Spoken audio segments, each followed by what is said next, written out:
Hey y'all, it's me, and you know what these shades mean. We're headed back into Hell's Kitchen for another episode of I Been Watchin, Daredevil Born Again edition. So let me get my seeing glasses on, and let's get right to it. Alright, first off, before we get into the material for this week, I'm going to go ahead and tell y'all that we're going to call old Bobby Drake down from the X-Mansion and put that point system on ice. Because frankly, it's just something that's become more of a hassle to deal with, and I just like to talk about what I do and don't like about these episodes. So yeah, I mean, I think that's gonna be where we go with that for now. So that's a little heads up before we get started. All right, I said I'd talk more about this because I didn't want to go back and re-edit it. But if you read the text part of my video last week, I was wrong about the night nurse Easter egg. See, it turns out Claire Temple ain't the only nurse that Matt knows. Soledad Ayala, who is Angela's aunt, took me a minute. It's Hector's, like, widow, I think. Yeah, that sounds right. Anyhow, she is also a nurse. But that made me think of something. She could be a part of what I would call the Night Nurse Network, which is basically, in the comics, you got a couple folks like Christine Palmer from Doctor Strange, you got Claire Temple, of course, and now in the show we've got Soledad. So I think, you know, even if they didn't have their own show, special, anything like that necessarily, I think it's fair to say that, like in the comics, the night nurse thing has grown beyond just Claire. I think it's sort of become that network of nurses helping superheroes. So I think in a way, I was right that it is a night nurse, but I was wrong that it was Claire Temple. And even the Night Nurse Network thing is an opinion on my part. So y'all let me know what y'all think on that one, but that's where I stand on it. I think Soledad is the latest member of the MCU Night Nurse Network. Alright, so let's talk about this week's big return now. Jessica freaking Jones is back. And they brought her in the best way possible. But the thing is, with her coming back, we just get more questions, even though we are seeing some cool shit. Because the people that came after her weren't the anti-vigilante task force. They worked for Mr. Charles. And she tells Matt that basically Mr. Charles is interested in people like them. I don't know if that means enhanced individuals like Jessica and Luke, or if that specifically means superheroes. You know, Matt, anybody. I don't know if it's powered, non-powered. I don't really know what the specification is. She didn't seem to push beyond that. She said no, but not everybody she knows did. Now, based off some season 3 spoiler pictures that we've seen, like set picture stuff, it looks like we are going to see Iron Fist and Luke Cage back. I've heard sort of on the internet whisperings that somebody said Luke is working for Mr. Charles, so I think maybe that's probably where Luke and Danny are in the story right about now. But yeah, that's just a weird thing as it is, because I mean, you've already got Fisk and Charles doing their whole, because he confronted Fisk and Fisk hung up on him, but Fisk is a whole nother monster that we've got to discuss by himself, because he has officially snapped. So Fisk is officially losing his shit, because Vanessa is gone. She's dead. The first thing he does is when a doctor tries to comfort him, he squeezes him to death. So he's already gone ape shit. And then you got the city's like, okay, this is enough, we're done. And they decide that they're going to protest. So it's this building up thing, and then you've got all these citizens putting on Daredevil masks. You got them releasing the video interviews of all these people who were captured at Red Hook. And then you get to this absolutely kick-ass fight scene where Matt walks in, he tries to talk to Fisk. Fisk just loses his shit and throws Matt, beats the shit out of him, all this other stuff. And he ends up throwing Matt through the painting. That whole, you know, very reason that Fisk and Vanessa met in the first place. This painting's been such a big part of their story for so long. He threw Matt through it. And he says something important after they fight back and forth for a minute.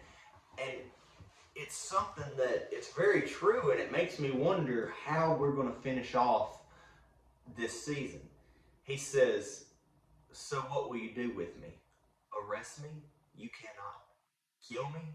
You will not. And they just stop it right there. So we're going to have to see this coming week what exactly that's going to mean as far as Fisk, because the promos we've seen, it looks like he's going to be facing down a crowd of angry citizens. But he's not the only one that's going to be facing down some trouble, because where we last saw Karen, she was in a tight spot as well. Okay, so Karen's going through it this episode. For one, she almost shot Bullseye, which a lot of people I probably think don't blame her. But Matt stopped her because Matt's on his whole thing about he ain't going to let Bullseye die as part of his own mental, spiritual mission, whatever he's got going on there. But after that, she manages to put this big protest together. You know, things get moving well. But then Javi, who's a member of the Resistance and a friend of Angela's, gets hurt. So Karen tries to stop and help, and she gets confronted by none other than Powell. And we've already seen that Powell is crazy. Just from season 1, his whole thing with Punisher, he's crazy. And he took on Jessica Jones. And the only reason he didn't get his shit absolutely rocked by Jessica Jones is because she mentions to Matt that her powers have been coming and going since she had her daughter Danielle. So that means that he wasn't fighting full-on cranked up Jessica Jones. He got, I think, maybe one good shot in because she wasn't at full power or at full strength. And he caught a couple lucky shots this week, but I guess we're going to have to see how it turns out for Karen, because the last time we saw her, she was on the end of Powell's gun, and that ain't a place nobody wants to be, because he also killed that fellow that's been leaking information to him, Saunders. He shot him after finding out he's been leaking information, and then proceeded to tell everybody that the rioters, the Resistance, did it. So, yeah, it just turned into a whole mess. And we're seeing the end of the episode with Powell with his gun on Karen. We've got Matt and Fisk facing one another down. Things are just boiling over all the way. But wait, there's more! Did y'all really think I was going to get through an episode without talking about Buck, Daniel, and BB? Plus, we got Heather back this week, which would be a lot more of a joyful thing if she wasn't going down her own psychotic spiral, but we'll get there in a minute. So, Buck is getting very, very close to pretty much pinning down. I think Buck already knows that BB's the leak, and he's kind of trying his best to be nice to Daniel, because he's sort of taken him under his wing, or he seems to have.